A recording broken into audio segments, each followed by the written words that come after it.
ಹರಿ ಓಂ ಗುರುಭ್ಯೋ ನಮಃ. ಆತ್ಮೀಯರೆಲ್ಲರಿಗೂ ನಮಸ್ಕಾರ. ಆತ್ಮೀಯರೇ, ನಾವೀಗ 2025 ಅಕ್ಟೋಬರ್ ತಿಂಗಳಲ್ಲಿ ಮಾಸ ಭವಿಷ್ಯ ಬಗ್ಗೆ ತಿಳ್ಕೊಳ್ಳೋಣ. ಅದರಲ್ಲೂ ಕೂಡ ಮಿಥುನ ರಾಶಿಯವರಿಗೆ ಈ ತಿಂಗಳಲ್ಲಿ ಹೇಗಿದೆ ಅಂತ ನಾವು ತಿಳಿಯೋಣ. ನೋಡಿ, ಮುಖ್ಯವಾಗಿ ನೀವೆಲ್ಲರೂ ಕೂಡ ನಮ್ಮ ವಿಡಿಯೋಸ್ನ ನೋಡ್ತಾ ಇದ್ದೀರಾ. ಭಾಳಷ್ಟು ಜನ ಕರೆ ಮಾಡೋ ಮುಖಾಂತರ, ಮೆಸೇಜ್ ಮಾಡೋ ಮುಖಾಂತರ ಪ್ರಶಂಸೆಯನ್ನು ತೋರಿಸ್ತಾ ಇದ್ದೀರಾ. ದಯವಿಟ್ಟು ಇದುವರೆಗೂ ಯಾರೆಲ್ಲ ಸಬ್ಸ್ಕ್ರೈಬ್ ಮಾಡ್ಕೊಂಡಿಲ್ಲ, ದಯವಿಟ್ಟು ಮೊದಲು ಸಬ್ಸ್ಕ್ರೈಬ್ ಮಾಡ್ಕೊಳ್ಳಿ. ನಮ್ಮ ವಿಡಿಯೋಸ್ ಇಷ್ಟವಾದಲ್ಲೇ ಲೈಕ್ ಕೊಡಿ, ನಿಮ್ಮ ಹಿತೈಷಿಗಳಿಗೆ ಶೇರ್ ಮಾಡಿ ಅಂತ ನಿಮ್ಮಲ್ಲಿ ಪ್ರಾರ್ಥಿಸ್ತಾ, ಈಗ ಮಿಥುನ ರಾಶಿಯವರಿಗೆ ಈ ಒಂದು ತಿಂಗಳಲ್ಲಿ ಯಾವ ರೀತಿಯ ಫಲಾಫಲಗಳು ಗ್ರಹಗಳ ಬದಲಾವಣೆಯಿಂದ ಇದೆ ಅನ್ನುವಂತಹ ತಿಳಿಯೋಣ. ನೋಡಿ, ಈ ತಿಂಗಳಲ್ಲಿ 6 ಗ್ರಹಗಳ ಬದಲಾವಣೆ ಇದೆ. 9 ಗ್ರಹಗಳಲ್ಲಿ 6 ಗ್ರಹಗಳು ಬದಲಾಗ್ತಾ ಇರ್ತಕ್ಕಂಥ ಸ್ಥಿತಿಯನ್ನು ನಾವು ನೋಡ್ತೀವಿ. ಹಾಗಾಗಿ ನೋಡಿ, ಯಾವ ಗ್ರಹ ಬದಲಾವಣೆಯಿಂದ ಏನು ಫಲ ಸಿಗತ್ತೆ ಮಿಥುನ ರಾಶಿಯವರಿಗೆ, ಅಂದರೆ ನಿಮ್ಮ ರಾಶಿಯವರಿಗೆ ಅಂತ ನೋಡೋಣ. ನೋಡಿ, ಮಿಥುನ ರಾಶಿಯವರಿಗೆ ಸೂರ್ಯನ ಒಂದು ಬದಲಾವಣೆಯಿಂದ ಏನು ಫಲ ಇದೆ ಅಂತ ನೋಡಿ. ಸೂರ್ಯನು ಕನ್ಯಾ ರಾಶಿಯಿಂದ ತುಲಾ ರಾಶಿಗೆ ಬದಲಾಗ್ತಾನೆ. ನೋಡಿ, ಸೂರ್ಯ ಬಂದು ಕನ್ಯಾ ರಾಶಿಯಲ್ಲಿ, ಅಂದರೆ ನಿಮ್ಮ ರಾಶಿಯಿಂದ ಚತುರ್ಥ ಭಾಗದಲ್ಲಿ ಸಂಚಾರ ಮಾಡ್ತಾ ಇರ್ತಾನೆ 17ನೇ ತಾರೀಕುವರೆಗೂ. ನೋಡಿ, 17ರವರೆಗೂ ವಿಶೇಷವಾಗಿ ನಿಮ್ಮ ಸ್ವಪ್ರಯತ್ನ ಕಾರ್ಯಗಳು, ಸ್ವಸ್ಥಾನದಲ್ಲಿ ಅಭಿವೃದ್ಧಿ, ವೃತ್ತಿಯಲ್ಲಿ ಚೇತರಿಕೆ, ಬದಲಾವಣೆ, ವೃತ್ತಿ ಬಗ್ಗೆ ತುಂಬ ಗಮನ ಕೊಡುವಂತಹದ್ದು, ತುಂಬ ಶ್ರೇಷ್ಠವಾದಂತಹ ಮನೋಸ್ಥಿತಿಯ ಪ್ರಯತ್ನಗಳು ಮಾಡುವಂತಹದ್ದು, ಇವೆಲ್ಲವೂ ಕೂಡ ಚೆನ್ನಾಗಿ ನಡೆಯುತ್ತೆ. ಹಾಗಾಗಿ ವೃತ್ತಿಯಲ್ಲಿ ಸ್ವಲ್ಪ ಶ್ರಮ ಪ್ರಯತ್ನ ಆದರೂ ಕೂಡ ಒಳ್ಳೆ ದೃಢವಾದಂಥ ಸಂಕಲ್ಪ ಮಾಡಿಕೊಳ್ಳುವಂತಹದ್ದು ಬರುತ್ತೆ. ಇನ್ನು 17ರ ನಂತರ ಸೂರ್ಯ ಬಂದು ತುಲಾ ರಾಶಿಗೆ ಪ್ರವೇಶ ಮಾಡ್ತಾನೆ. ನೋಡಿ, ತುಲಾ ರಾಶಿಯಲ್ಲಿ ಸೂರ್ಯನಿಗೆ ನೀಚ ಸ್ಥಿತಿ, ನೀಚವಾದಂತಹ ಫಲ ಇರುತ್ತೆ. ಹಾಗೆ ಸೂರ್ಯನಿಗೆ ಬಲ ಇಲ್ಲದೇ ಇರತಕ್ಕಂಥ ಸ್ಥಾನದಿಂದ ಭೂಮಿಯನ್ನು ದೃಷ್ಟಿ ನೋಡೋದ್ರಿಂದ, ಹಾಗಾಗಿ ಈ ಒಂದು ರಾಶಿಯವರಿಗೆ, ಅಂದರೆ ಮಿಥುನ ರಾಶಿಯವರಿಗೆ ಒಂದು ಪೂರ್ವಜನ್ಮ ಸುಕೃತ ಫಲಗಳು ವ್ಯರ್ಥ ಅಂತ, ಅಂದರೆ ಹಿಂದಿನ ಜನ್ಮದಲ್ಲಿ ಏನೋ ಕೋರಿಕೆ ಮಾಡ್ಕೊಂಡು ಬಂದಿರ್ತೀವಿ, ಅವೆಲ್ಲ ಕೂಡ ಅಸಫಲತೆಯನ್ನು ಪಡೆಯುವಂತಹ ಸಾಧ್ಯತೆಗಳಿರುತ್ತೆ. ನಾವು ಏನೋ ಮಾಡೋಕ್ಕೋಗಿ ಏನೋ ಮಾಡುವಂತಹ ಮನಸ್ಥಿತಿ, ಮತ್ತು ಮನಸ್ಸಿಗೆ ಬಾರದಂತೆ ತಿಳಿದಿರ ಕೆಲವೊಂದು ತಪ್ಪುಗಳು ನಡೆದೋಗುವಂತಹದ್ದು, ವೈಯಕ್ತಿಕವಾಗಿ ನಮ್ಮ ಒಂದು ಕಾರ್ಯದ ಮೇಲೆ, ಕೆಲಸದ ಮೇಲೆ ನಮಗೇನೇ ಕಾನ್ಫಿಡೆನ್ಸ್ ಇರಲ್ಲ, ಆ ಒಂದು ಸ್ಥಿತಿಯಲ್ಲಿ ಮುಂದುವರಿಯುವಂತಹ ಸಾಧ್ಯತೆಗಳು ಜಾಸ್ತಿ ಇರುತ್ತೆ. ಹಾಗಾಗಿ ಸೂರ್ಯನ ಬದಲಾವಣೆಯಿಂದ ನೋಡಿ ಈ ರೀತಿಯ ಒಂದು ವೈಪರೀತ್ಯ, ಏಕೆಂದರೆ ಸೂರ್ಯನಿಗೆ ಬಲ ಇಲ್ಲದೆ ಇರತಕ್ಕಂಥ ಸಮಯದಲ್ಲಿ ಒಂದು ನಮಗೆಲ್ಲ ಕೂಡ ಯಾವ ರೀತಿ ಫಲ ಕೊಡ್ತಾನೆ, ಅದು ನಿಮಗೆ ಪಂಚಮ ಸ್ಥಾನದಲ್ಲಿ. ಹಾಗಾಗಿ ಸ್ವಲ್ಪ ವೈಪರೀತ್ಯದಿಂದ ಕೂಡಿರುತ್ತೆ. ಮತ್ತು ಬರುವಂತಹ ಆದಾಯ ವಿಚಾರಗಳಲ್ಲಿ ಕೂಡ ಸ್ವಲ್ಪ ವೈಪರೀತ್ಯಗಳು ಬರುವಂತಹದ್ದು, ಪ್ರಯತ್ನಗಳಲ್ಲಿ ವಿಶೇಷವಾಗಿ ನೀವೇನೆಲ್ಲ ಪ್ರಯತ್ನ ಸಾಧಿಸಬೇಕು ಅಂತಿದ್ದೀರಾ ಅದರಲ್ಲೆಲ್ಲ ಕೂಡ ಫಲ ಕಡಿಮೆ ಇರುತ್ತೆ 17ರ ನಂತರ. ಹಾಗಾಗಿ ತುಂಬ ಜಾಗೃತೆಯಿಂದ ಇರಿ, ಸೂರ್ಯ ನಮಸ್ಕಾರ ಮಾಡಿ. ನವಗ್ರಹಗಳ ಮಧ್ಯದಲ್ಲಿ ಸೂರ್ಯದೇವರು ಮಧ್ಯದಲ್ಲಿ ಇರ್ತಕ್ಕಂತಹದ್ದು. ಹಾಗಾಗಿ ಕೆಂಪು ಹೂವಿನ ಒಂದು ಮಾಲೆಯನ್ನು ನೀವು ಈ ಒಂದು ಸಮಯದಲ್ಲಿ, ಅಂದರೆ 17ರ ನಂತರ ನೀವು ಒಂದು 5 ದಿನಗಳ ಕಾಲ ಒಂದು ಸೂರ್ಯದೇವರಿಗೆ ಅರ್ಪಿಸೋದರಿಂದ, ಪ್ರಾರ್ಥಿಸೋದರಿಂದ ಈ ಒಂದು ವೈಪರೀತ್ಯಗಳೆಲ್ಲ ಕೂಡ ನಿವಾರಣೆ ಆಗುತ್ತೆ. ಇನ್ನು ಕುಜಗ್ರಹ ಬದಲಾವಣೆ ನೋಡಿ, ಕುಜನು ವಿಶೇಷವಾಗಿ ನಿಮಗೆ ತುಲಾ ರಾಶಿಯಲ್ಲಿ ಸಂಚಾರ ಮಾಡ್ತಾ ಇರ್ತಾನೆ. ತುಲಾ ರಾಶಿಯಿಂದ ವೃಶ್ಚಿಕ ರಾಶಿಗೆ 27ನೇ ತಾರೀಕಿಗೆ ಬದಲಾವಣೆ ಆಗ್ತಾನೆ. ನೋಡಿ, ತಿಂಗಳ ಅಂತ್ಯದವರೆಗೂ ಹೆಚ್ಚು ಕಮ್ಮಿ ತುಲಾ ರಾಶಿಯಲ್ಲೇ ಇರ್ತಕ್ಕಂತಹದ್ದು. ನೋಡಿ, ಇಷ್ಟೊತ್ತು ನಾನು ಹೇಳಿದೆ ತುಲಾ ರಾಶಿ ಬಗ್ಗೆನೇ, ತುಲಾ ರಾಶಿಯಲ್ಲಿ ಸೂರ್ಯ ನೀಚ ಅಂತ. ಹಾಗೆ ಸೂರ್ಯನ ಜೊತೆ ಯತಿಯಾಗುವಂತಹ ಕುಜನು ಕೂಡ ಸ್ವಲ್ಪ ಪ್ರಮಾಣದಲ್ಲಿ ವೈಪರೀತ್ಯಗಳು ಕಂಡುಬರುತ್ತೆ. ಅಂದರೆ ಹಿತೈಷಿಗಳು, ಜೊತೆಯಲ್ಲಿರ್ತಕ್ಕಂಥ ಸ್ನೇಹಿತರ ಥರ ಇರ್ತಕ್ಕಂಥ ಬಂಧುಗಳಾಗಿರ್ಬೋದು, ಮತ್ತು ಅವರಿಂದ ಸ್ವಲ್ಪ ಖರ್ಚು ವ್ಯವಹಾರ ವಿಚಾರ, ಹಣಕಾಸಿನ ವಹಿವಾಟು ವಿಚಾರದಲ್ಲಿ ಆಗಿರ್ಬೋದು, ಸ್ವಲ್ಪ ಅಂಡರ್ಸ್ಟ್ಯಾಂಡಿಂಗ್ ವಿಚಾರದಲ್ಲಿ ಸ್ವಲ್ಪ ಕ್ಲಾಶಸ್ ಬರೋದು, ಮಾನಸಿಕವಾಗಿ ಒತ್ತಡ ಉಂಟಾಗುವಂತಹದ್ದು, ಕೆಲವೊಂದು ಹಠ ಸಾಧನೆಯ ವಿಚಾರದಲ್ಲಿ ಅವ್ರದ್ದೇ ಆದಂತಹ ತಾರತಮ್ಯ ನೋಡುವಂತಹದ್ದು, ಇವೆಲ್ಲ ಕೂಡ ಬರುತ್ತೆ. ಕುಜ ಅಂತಂದರೆ ವಿಶೇಷವಾಗಿ ಭಾತೃಕಾರಕರು ಅಂತ ಬರುತ್ತೆ.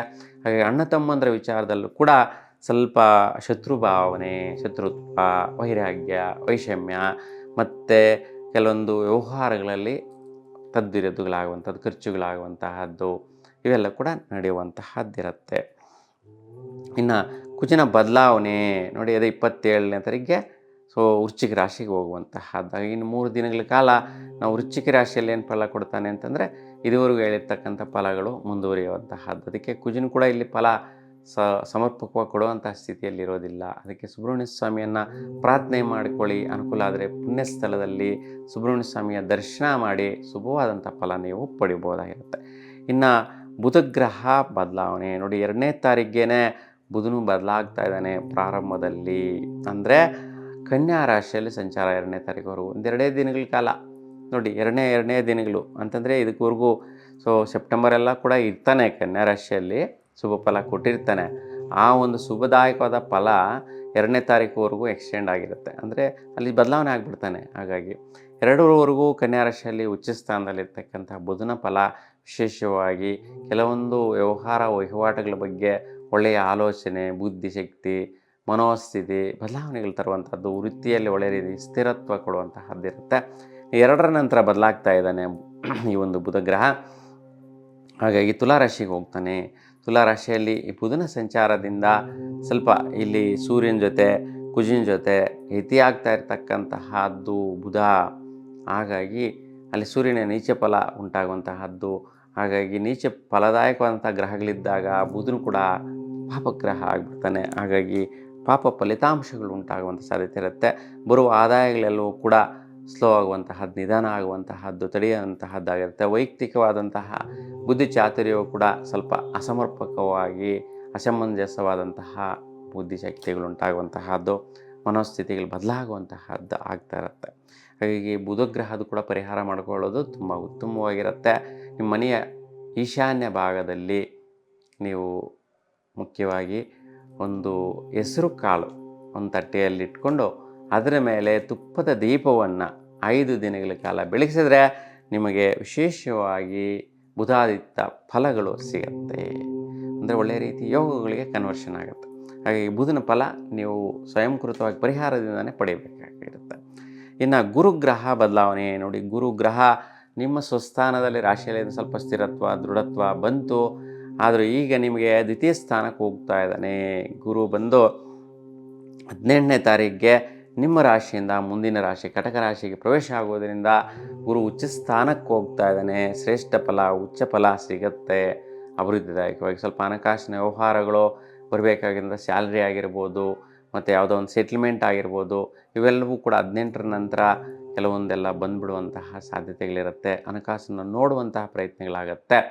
ಅದು ಸ್ವಲ್ಪ ಆರೋಗ್ಯದ ಕಡೆ ಗಮನ ಹರಿಸಬೇಕಾಗಿರುತ್ತೆ. ಯಾಕಪ್ಪ ಅಂತಂದರೆ ನೋಡಿ, ಗುರುವಿನ ಒಂದು ಉಚ್ಚ ಸ್ಥಾನದ ದೃಷ್ಟಿ ನಿಮಗೆ ಆರೋಗ್ಯ ಸ್ಥಾನದ ಮೇಲೆ ಬಿಡೋದ್ರಿಂದ ಸ್ವಲ್ಪ ಥ್ರೋಟ್ ರಿಲೇಟೆಡ್ ಸಮಸ್ಯೆ, ಸ್ವಲ್ಪ ಇಲ್ನೆಸ್ ಆಫ್ ಬಾಡಿ, ಲೇಜಿನೆಸ್ಸು, ಆಯಾಸ ಇವೆಲ್ಲ ಬರೋದಿರುತ್ತೆ. ಹಾಗಾಗಿ ನೀವು ಬೆಳಗಿನ ಜಾವ 6 ಗಂಟೆ ಸಮಯದಲ್ಲಿ ಅರಳಿ ಮರದ ಪ್ರದಕ್ಷಿಣೆ ಮಾಡಿ ಶುಭವಾದಂತಹ ಫಲನ ಪಡಿತೀರಾ.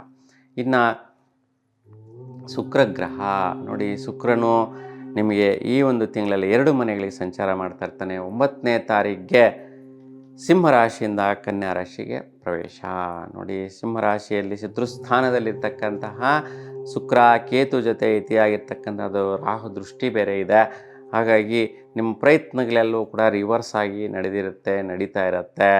ಏನೋ ಒಂದು ಶ್ರೇಷ್ಠವಾದಂತಹ ಪ್ರಯತ್ನ ಅಂದ್ಕೊಂಡಿರ್ತೀವಿ, ನಮ್ಗೆ ಗೊತ್ತಿಲ್ಲದೇ ಶ್ರೇಷ್ಠವಾದಂತಹ ಕಾರ್ಯ ಅಂದ್ಕೊತೀವಿ.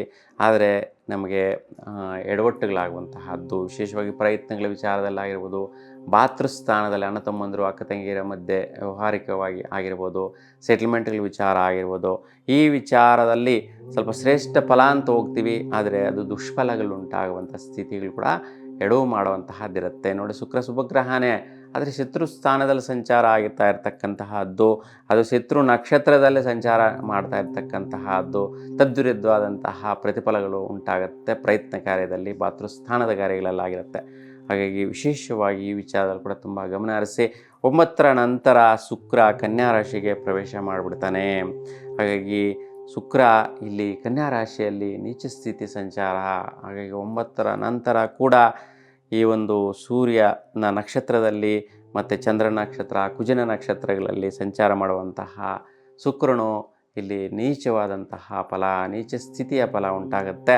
ಹಾಗಾಗಿ ಸ್ವಸ್ಥಾನ ಮನೆ ಕಡೆ ಸ್ವಲ್ಪ ಅಡ್ಡವಿಡ್ಡೂರಿಯಾಗಲು ನಡೆಯುವಂತಹದ್ದು, ಅಸಮರ್ಪಕವಾದ ಫಲಿತಾಂಶಗಳು ಉಂಟಾಗುವಂತಹದ್ದು ಆಗುತ್ತೆ. ಮತ್ತು ಯಾರಿಗೆಲ್ಲ ಮಕ್ಕಳಿದ್ದಾರೆ, ಮಕ್ಕಳ ವಿಚಾರದಲ್ಲಿ ತುಂಬ ಗಮನ ಹರಿಸ್ಕೊಂಡು ನೋಡ್ಕೊಳ್ಳುವಂತಹದ್ದು ಉತ್ತಮ. ಮತ್ತು ಖರ್ಚುಗಳ ವಿಚಾರದಲ್ಲಿ ನಿಮಗೆ ಬರುವ ಆದಾಯಗಳಿಗಿಂತ ಅನವಶ್ಯಕವಾದ ಖರ್ಚುಗಳು ಬಂದುಬಿಡುವಂತಹ ಸಾಧ್ಯತೆ ಜಾಸ್ತಿ ಇರುತ್ತೆ. ಇನ್ನು ಶನಿ ಗ್ರಹದ ಬಗ್ಗೆ ನೋಡೋಣ. ನೋಡಿ, ಶನಿ 2 ನಕ್ಷತ್ರಗಳಲ್ಲಿ ಬದಲಾಗ್ತಾನೆ ಈ ತಿಂಗಳಲ್ಲಿ, ವಕ್ರಸ್ಥಿತಿ ಇರುವಂತಹದ್ದು. ಹಾಗೆ ವಿಶೇಷವಾಗಿ ಶನಿಯ ಒಂದು ಫಲ ನಿಮಗೆ ಕರ್ಮಸ್ಥಾನದಲ್ಲಿ ವಿಶೇಷವಾಗಿ ಫಲ ಕೊಡ್ತಾನೆ. ಮತ್ತು ಆರೋಗ್ಯ ಬದಲಾವಣೆ ಆಗುವಂತಹದ್ದಾಗಿರ್ಬೋದು, ಭಾಗ್ಯ ಅಂದರೆ ಅದೃಷ್ಟದ ಬದಲಾವಣೆ ಆಗಿರ್ಬೋದು, ವೃತ್ತಿಯಲ್ಲಾಗಿರ್ಬೋದು, ಈ ವಿಚಾರಗಳಲ್ಲಿ ಸ್ವಲ್ಪ ಅರ್ಧ ಫಲಗಳು ಸಿಗುವಂಥ ಸ್ಥಿತಿ ಇರುತ್ತೆ.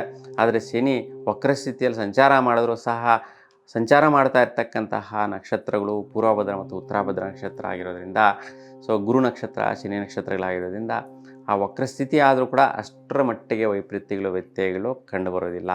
ಆದರೂ ಕೂಡ ವಕ್ರಸ್ಥಿತಿಯ ಶನಿಯ ಒಂದು ಪ್ರಭಾವಕ್ಕೋಸ್ಕರ ಸ್ವಲ್ಪ ಆಂಜನೇಯ ಸ್ವಾಮಿ ದರ್ಶನ ಮಾಡಿ ಶುಭ ಫಲ ಸಿಗುತ್ತೆ. ಇನ್ನು ರಾಹು ಕೇತುಗಳ ಬಗ್ಗೆ ನೋಡೋಣ.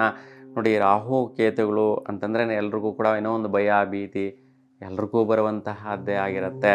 ಹಾಗೆ ರಾಹು ಅಂತಂದರೆ ವಿಶೇಷವಾಗಿ ಭಾಗ್ಯ ಫಲಸ್ಥಾನವನ್ನು ನೋಡುವಂತಹದ್ದು, ಸಂಚಾರದಲ್ಲಿರ್ತಕ್ಕಂತಹದ್ದು. ಹಾಗಾಗಿ ಯಾವುದೋ ಒಂದು ದೂರ ಸಮಯದ ಒಂದು ಭಾಗ್ಯಗಳು, ಒಂದು ನಿಧಾನಕ್ಕೆ ಬರುವಂತಹ ಭಾಗ್ಯಗಳನ್ನ ನೀವು ಗಳಿಸುವಂತಹದ್ದಾಗಿರ್ಬೋದು, ಅವೆಲ್ಲವೂ ಕೂಡ ಸ್ವಲ್ಪ ವೈಪರೀತ್ಯದಿಂದ ಕೂಡಿರುತ್ತೆ. ಏಕೆಂತಂದರೆ ರಾಹು ಸಂಚಾರದಲ್ಲಿರ್ತಕ್ಕಂಥ ನಕ್ಷತ್ರ ಪೂರ್ವಭದ್ರ ನಕ್ಷತ್ರ ಗುರು ನಕ್ಷತ್ರ ಆಗಿರೋದ್ರಿಂದ ಗುರು ಮತ್ತು ರಾಹುಗೆ ಶಾಂಡಾಲ ಯೋಗ ಉಂಟಾಗುವಂತಹ ಸ್ಥಿತಿ.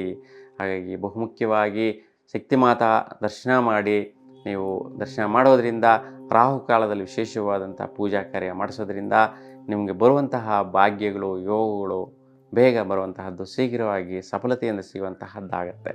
ಇನ್ನು ಕೇತು ಸಂಚಾರ ನೋಡಿ, ಭಾತೃಸ್ಥಾನಗಳಲ್ಲಿ ಅಣ್ಣ ತಮ್ಮಂದ್ರ ಮಧ್ಯೆ ಆಗಲೇ ಹೇಳಿದೆ ನಾನು ಶುಕ್ರನ ವಿಚಾರ ಬಂದಾಗ, ಆದರೂ ಅದೇ ವಿಚಾರಕ್ಕೆ ಸಂಬಂಧಿಸಿದಂತೆ ಕೇತುವಿನ ಸಂಚಾರ ಕೂಡ ನಡೀತಾ ಇರ್ತಕ್ಕಂತಹದ್ದು. ಭಾತೃಸ್ಥಾನಗಳಲ್ಲಿ ಕೂಡ ಸ್ವಲ್ಪ ಒತ್ತಡ, ಟೆನ್ಷನ್ಸು, ವ್ಯವಹಾರಗಳ ವಿಚಾರದಲ್ಲಿ ಮುನ್ನಡೆಯುವಂತಹದ್ದು ಇವೆಲ್ಲ ಕೂಡ ಮುಂದುವರಿಯುತ್ತೆ. ಆದರೂ ಕೇತು ಉಬ್ಬ ನಕ್ಷತ್ರದಲ್ಲಿ ಶುಕ್ರ ನಕ್ಷತ್ರದಲ್ಲಿರ್ತಕ್ಕಂಥದ್ದು 9ನೇ ತಾರೀಕುವರೆಗೂ ಶುಕ್ರನ ಜೊತೆ ಯತಿಯಾಗಿರ್ತಕ್ಕಂಥದ್ದು ಸ್ವಲ್ಪ ಶುಭ ಫಲದಾಯಕವಾಗಿರುತ್ತೆ.